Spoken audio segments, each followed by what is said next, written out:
Mi estimado oyente, me agrada que nos pueda acompañar hoy. Bienvenido una vez más a nuestra serie de este estudio Doctrinas Básicas de la Fe Cristiana. Hoy veremos aquello que dice la Biblia acerca de la iglesia y el bautismo. También compartiré algunos pasos que le pueden ayudar a encontrar una buena iglesia. Comenzaremos estudiando lo que es la iglesia, la cual se debe ver desde dos perspectivas. Primero, tenemos a la iglesia local, que es la expresión física del cuerpo de Cristo. La iglesia local es un grupo de cristianos que se reúnen en un lugar físico. Ese lugar bien puede ser una casa, un edificio en particular designado para reuniones, hasta puede ser una cueva o cualquier otro lugar. Es importante entender que la iglesia no es el edificio o el lugar, son las personas los que conformamos la iglesia. La iglesia es una asamblea local de creyentes que han recibido la palabra de Dios, han nacido de nuevo y han sido bautizados. Se reúnen para estudiar doctrina, para orar, para compartir de la cena del Señor y para tener comunión. Encontramos que estas actividades fueron practicadas por la iglesia primitiva y para saber más sobre esto tenemos que ir a Hechos capítulo 2, versículos 41 y 42. Allí usted podrá encontrar lo que le acabo de decir. Bueno, eso es la primer perspectiva de lo que es una iglesia. Ahora, en segundo lugar, la segunda perspectiva. La iglesia es la institución que abarca a todos los creyentes nacidos de nuevo y que viven hoy sobre el planeta Tierra. Si hoy usted ya es salvo, es un miembro de esa iglesia. Algunos lo denominan la iglesia invisible. Tal como es importante recordar que las personas y no el edificio componen la iglesia, también es importante tener en cuenta que la iglesia es un organismo espiritual. Esto significa que los miembros están divina y misteriosamente unidos por el Espíritu de Dios para crear el cuerpo de Cristo. Cada iglesia es autónoma y tiene una estructura organizada como iglesia local, la cual incluye diáconos y obispos o ancianos, también llamados pastores, quienes están para conducir, enseñar y pastorear a las ovejas. Sobre esto podemos leer más en 1 Timoteo capítulo 3, versículos del 1 al 15. También hay autoridad dada a la iglesia para ejercer disciplina sobre personas que eligen vivir en pecado. Así se establece en 1 Corintios capítulo 5, versículos 11 y 12. Hubieron varios dones dados a las personas con el propósito de ministrar a las primeras iglesias locales y que están en una lista en Efesios capítulo 4, versículos 7 y 8 y también el versículo 11. Pero desde que hemos recibido la completa revelación de la palabra de Dios, es decir, la Biblia, los dones de apóstoles y profetas han cesado. Revelaciones y profecías no son ya necesarias. Si alguno declarara tener una nueva revelación o profecía, déjeme decirle, eso es mentira. De hecho, toda la revelación adicional o contraria que se pudiera dar en estos tiempos es condenada. En Apocalipsis capítulo 21, versículos 18 y 19. Es interesante ver que la palabra de Dios, al final, en el libro de Apocalipsis, termine con esa advertencia. Ahora, sobre la iglesia debemos saber que hay dos ordenanzas dadas por el mismo Señor Jesucristo. Estas son el bautismo y la cena del Señor. No son sacramentos, no tienen un valor redentor. En Lucas capítulo 22, versículo 19, Jesús dijo sobre la cena del Señor: haced esto en memoria de mí. Algunas religiones ofrecen el pan y lo declaran que ésta se convierte en la presencia y el cuerpo de Cristo al ser ingeridos. De todos modos, nosotros no recordamos a alguien que está presente, sino a alguien que está ausente. El pan y la copa son tomados en la cena del Señor para recordar lo que Él hizo por nosotros hasta que regrese a buscarnos. El pan es solo un símbolo de su cuerpo, que fue quebrantado por nosotros en la cruz.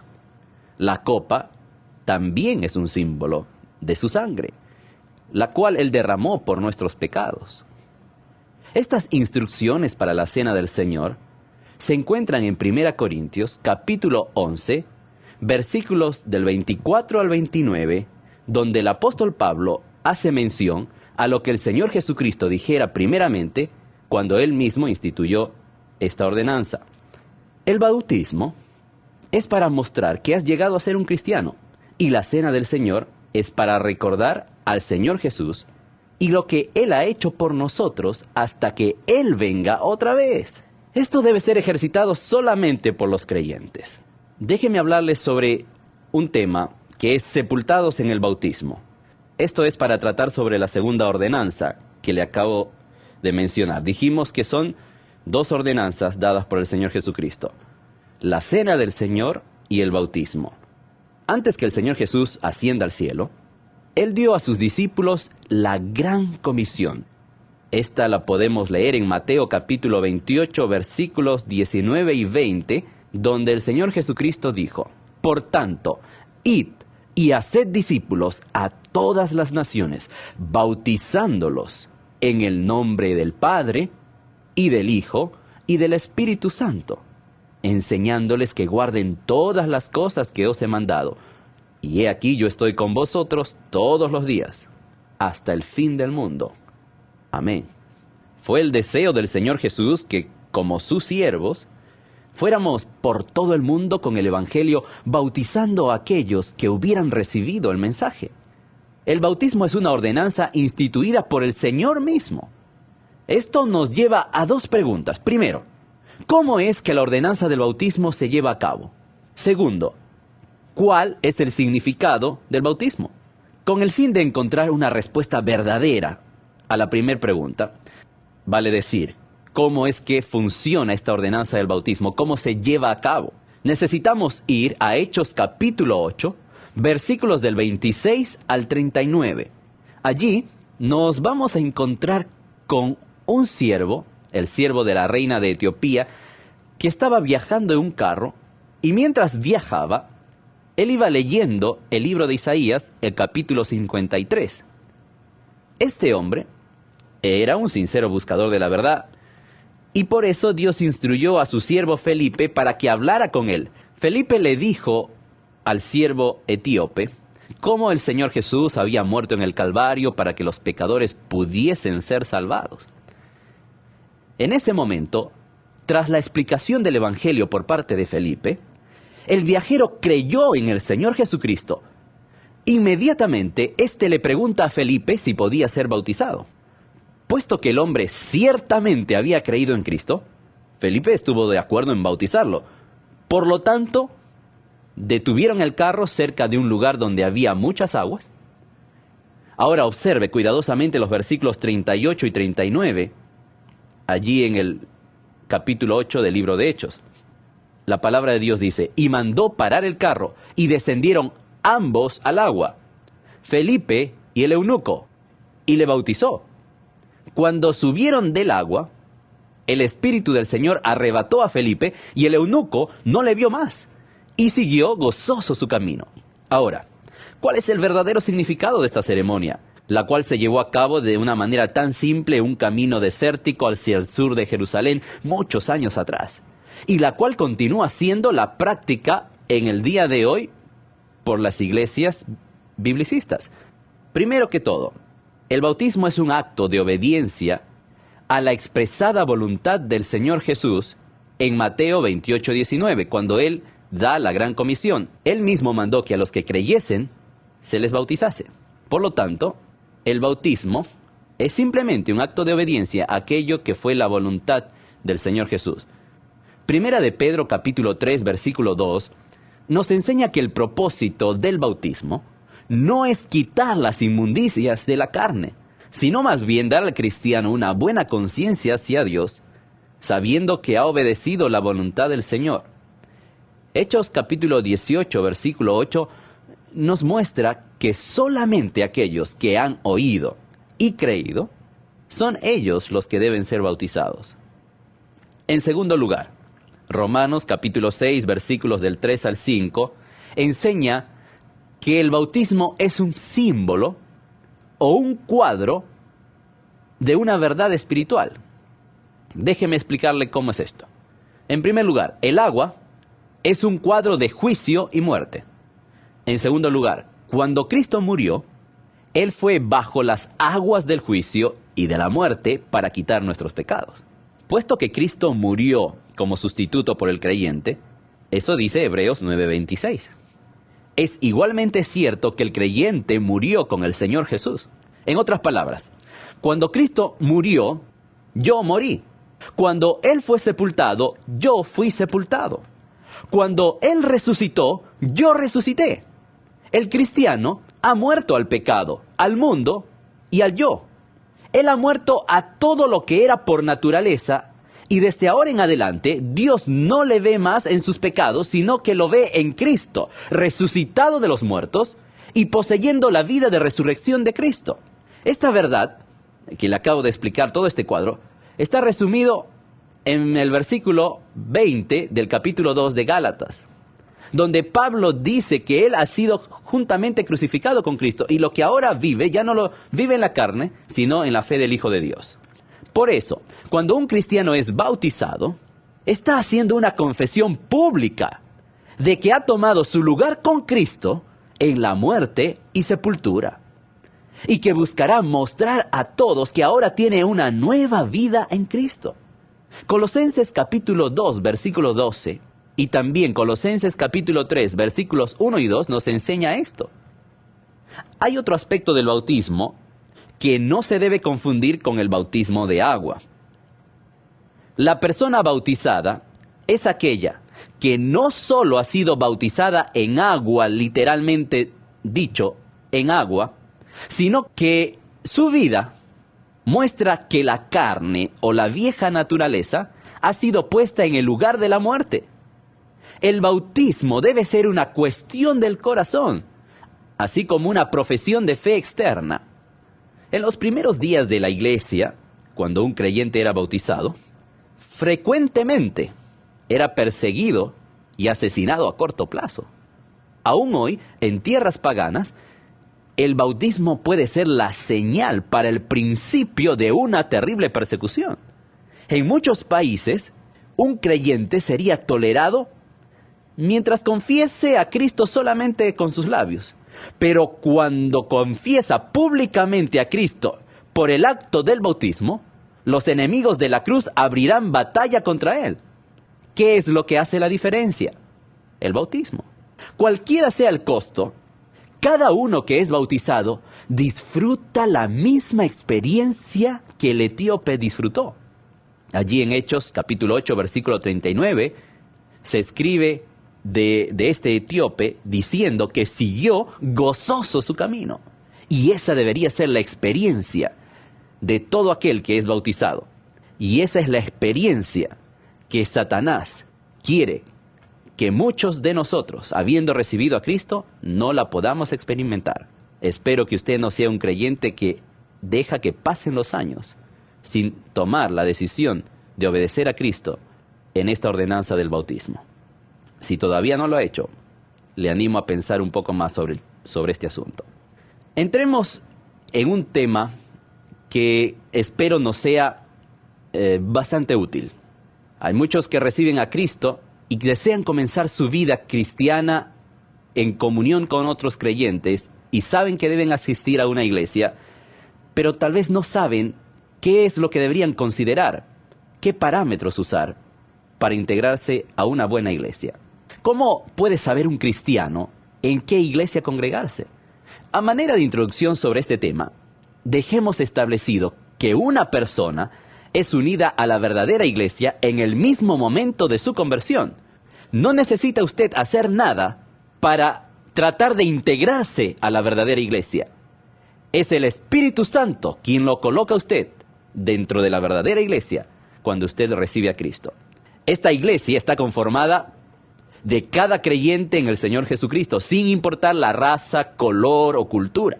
Miembros de esta iglesia son hallados por todo el mundo. No obstante, la iglesia entera nunca ha sido reunida en un solo lugar. Esto sería algo imposible en estos tiempos. Tenemos la promesa que un día será así en el cielo. Pero mientras que estamos en esta tierra, los cristianos nos reunimos en diferentes localidades. Tratamos de estar juntos como miembros de una iglesia local. Y al estar allí ejercemos las funciones establecidas en las Escrituras. Esta iglesia local es una expresión de la iglesia mundial de todos los creyentes en todo el mundo. Esta reunión de una iglesia local se hace el primer día de la semana, vale decir, el día domingo. Trato de aclarar esto, aunque usted tal vez diga, obviamente el primer día es el día domingo, pero ¿por qué hago esta aclaración? No es el sábado, lo cual era un mandato para los judíos del Antiguo Testamento, y que muchos hoy en día todavía quieren seguir esa norma. En los primeros días de la iglesia a la que pertenecemos, la iglesia actual, la de Hechos capítulo 2, la que comenzó allí, los santos se reunían en sus propias casas. Romanos capítulo 16, versículo 5, Filemón, versículo 2. Si usted lee esos pasajes, se va a dar cuenta que las iglesias estaban en casas. Leemos allí en Hechos 2:42 que ellos perseveraban en la doctrina de los apóstoles, en la comunión unos con otros, en el partimiento del pan y en las oraciones. Ahora, obviamente, la voluntad del Señor es que los cristianos deben reunirse regularmente como miembros de una iglesia.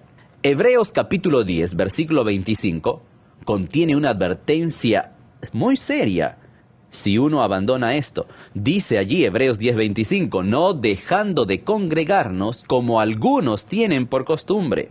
Por otra parte, grandes porciones del Nuevo Testamento, como 1 Corintios capítulo 12, están dedicadas a enseñar a creyentes sus privilegios y también responsabilidades como miembros del cuerpo local de Cristo. Sin embargo, de alguna manera es un problema para un nuevo convertido hoy saber dónde debería unirse en comunión. Hay muchos diferentes grupos de cristianos y una amplia diferencia en algunas de sus enseñanzas. La siguiente lista que le daré a continuación está designada a ayudar al nuevo creyente a encontrar un lugar correcto. Al mismo tiempo, necesito enfatizar que el asunto por entero debería ser un tema de ferviente oración para que la voluntad de Dios pueda ser claramente conocida. Nuestro entendimiento de lo que es la iglesia debe provenir solamente de la palabra de Dios. Tradiciones y costumbres de hombres deben ser puestas a prueba por sus enseñanzas sobre este tema. Lea por favor Isaías capítulo 8, versículo 20. Recuerde que una falsificación está diseñada para ser lo más real posible. Sin embargo, conociendo lo que es verdadero, estaremos aptos para discernir la falsificación. Dios le guiará a usted mientras comprueba lo verdadero por la palabra de Dios, y de este modo, usted puede probar la iglesia por sus evaluaciones. Pero necesita conocer lo verdadero, y esto está en la palabra de Dios. Ahora comienzo con la lista. Una lista que va a ayudarnos a cómo elegir una iglesia en la cual podamos congregar. En primer lugar, debe estar seguro que el grupo con quien se identifica reconoce la Santa Biblia como la inspirada e infalible palabra de Dios. Y este grupo al cual usted quiere unirse debe someterse a las Escrituras como la final autoridad en todos los asuntos de fe y práctica. No es suficiente decir que la Biblia contiene la palabra de Dios. No. La Biblia no contiene la palabra de Dios. La Biblia es la palabra de Dios. Por lo tanto, es absolutamente verdadera y debemos creerla y obedecerla. Esto es lo que nos enseña 2 Timoteo, capítulo 3, versículo 16 y versículo 17. Allí nos enseña cuál es la utilidad de la palabra de Dios. En segundo lugar, otra consideración a tener en cuenta para poder elegir una buena iglesia. Debe estar seguro que aquellos con quienes se reúne son absolutamente claros acerca de la persona de Cristo. Muchos están dispuestos a admitir que Cristo fue un gran líder, un gran maestro, y tal vez el más grande hombre que haya vivido, o aún pueden llegar a usar la palabra divino para describirle. Pero como dice Colosenses capítulo 2, versículo 9, la gran verdad concerniente a nuestro bendito Salvador es que Él es Dios y no creeremos nada inferior a eso. En tercer lugar, una consideración muy importante para observar es sana doctrina concerniente no solo a la persona de Cristo, sino a la obra de Cristo. La Escritura nos enseña que el Señor Jesucristo vivió una vida sin pecado, que Él voluntariamente murió por nuestros pecados en la cruz del Calvario, que fue sepultado, que resucitó y ascendió al cielo, donde está ahora sentado a la diestra de Dios el Padre. 1 Corintios capítulo 15, versículo del 1 al 4, habla sobre esto. La salvación es obtenida solo por fe en Él, y aparte de toda obra o mérito humano. Gálatas capítulo 1, versículos del 6 al 9. ¿Puede usted leer esto, por favor? Debe averiguar usted con certeza lo que enseña esta iglesia acerca de su preciosa sangre, aparte de la cual no puede haber perdón de pecados. Además, debe verificar los 3 puntos que le cité anteriormente. Debería asegurarse de que esta iglesia local no contradice ni por palabra ni por práctica las siguientes importantes verdades concernientes al cuerpo de Cristo. ¿Cuáles son aquellas verdades que no deben ser contradichas por la iglesia a la cual usted pretende asistir? Por ejemplo, el orden de la iglesia. Cristo es la cabeza de la iglesia. Allí vamos estableciendo un orden. En primer lugar, Cristo es la cabeza de la iglesia. Así lo afirma Colosenses capítulo 1, versículos 18 y 19. Y Efesios capítulo 1, versículos 22 y 23 también enseña esto. Ningún hombre, ningún ser humano puede atribuirse esa posición. Donde Cristo es reconocido como cabeza, la iglesia mirará a Él y solo a Él para determinaciones y guía. En segundo lugar, como revela 1 Corintios capítulo 12, versículos 12 y 13, todos los creyentes son miembros del cuerpo de Cristo. Todos los hijos de Dios deberían, por lo tanto, ser bienvenidos a la comunión de la iglesia. Hay de todos modos 2 excepciones a esta regla. Aquellos que tienen doctrina no sana, la segunda epístola de San Juan, versículo 10, habla sobre esto, o aquellos que están viviendo en pecado, como dice 1 Corintios capítulo 5, versículo 13, en estos 2 casos, en estas 2 excepciones, tanto por falsa doctrina o por estar viviendo en pecado, dichos creyentes deberían ser excluidos hasta que sean restaurados al Señor.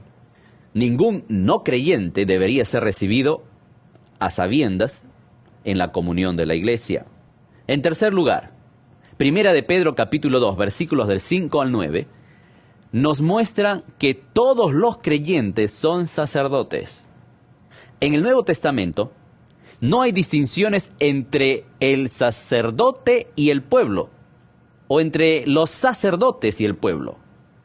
En el Antiguo Testamento, un sacerdote era alguien colocado entre Dios y los hombres para ofrecer sacrificios a Dios en nombre del pueblo.